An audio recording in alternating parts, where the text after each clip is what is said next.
और खबर मुंबई से, जहां पर अचानक टेस्टिंग में 72% की गिरावट आई है, जिससे चिंता बढ़ रही है। नवंबर में औसतन 13,000 से 14,000 टेस्ट हो रहे थे, जो 10 दिनों से कम होते होते 4,000 से भी कम हो चुके हैं।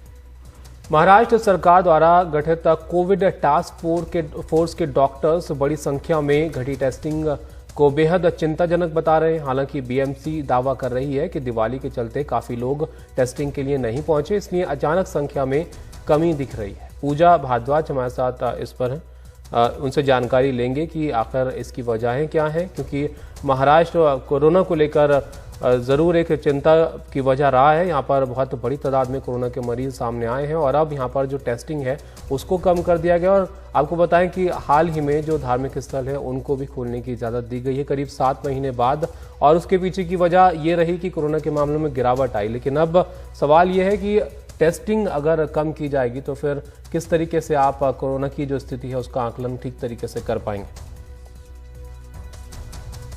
और कई जगहों पे ये चिंता बार बार जताई गई थी ताबिश कि अगर टेस्टिंग ही नहीं होगा तो पता कैसे चलेगा। और वही बात है कि जितनी टेस्टिंग होती है उतना बेहतर होता है किसी भी राज्य के लिए। पूजा, ये जो 72% गिरावट है टेस्टिंग में, हालांकि इसकी वजहें गिनाई जा रही हैं कि स्टाफ नहीं है, लेकिन आपको क्या पता चल रहा है?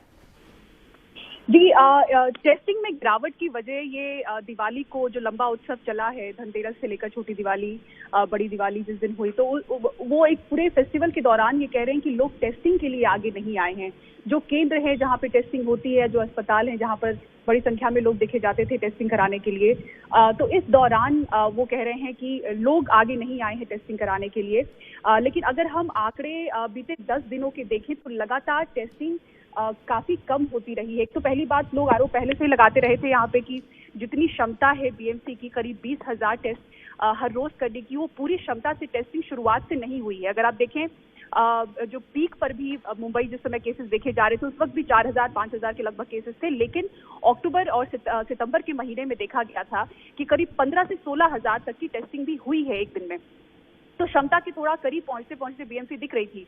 लेकिन अब 10 नवंबर से देखें तो लगातार नीचे हो रहे हैं आंकड़े। 10,000 के बाद 9,000, जो 14,000 थे वो घट के 10,000 हुए हैं, फिर 9,000, 8,000, 5,000। दिवाली के दिन 5,000 के करीब टेस्टिंग हुई है।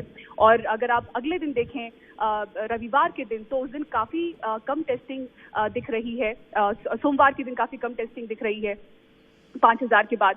तो ये लगातार जो 4,000 से भी कम टेस्टिंग हो रही है, उस पर अब कोविड टास्क फोर्स जिसका गठन खुद महाराष्ट्र सरकार ने किया था, वो भी सवाल उठा रहे हैं कि इस तरह से क्षमता के आसपास भी टेस्टिंग नहीं होने के बाद इतना कम होना बहुत ही घातक होगा, क्योंकि जो बड़ी संख्या में पेशेंट्स हैं उनमें कम लक्षण दिखते हैं, और ऐसे में अगर उनकी टेस्टिंग नहीं होती है, कॉन्टैक्ट ट्रेसिंग नहीं होती है, तो फिर से एक बार मुंबई उसी पीक पर कहीं न जाते हुए दिखे। क्योंकि खुद महाराष्ट्र सरकार ने सर्कुलर जारी किया है 11 नवंबर को कि हम जनवरी फरवरी में एक बार फिर से नई लहर देख सकते हैं। और ये महाराष्ट्र सरकार का ही सर्कुलर है, उनके जिला जो जितने भी अध्यक्ष हैं, जिला के अधिकारी हैं, उनको भेजा गया है कि आप जांच सही से करिए, आप जितना भी स्वास्थ्य विभाग को और मजबूत कर सकते हैं अपने अपने क्षेत्र में वो करिए।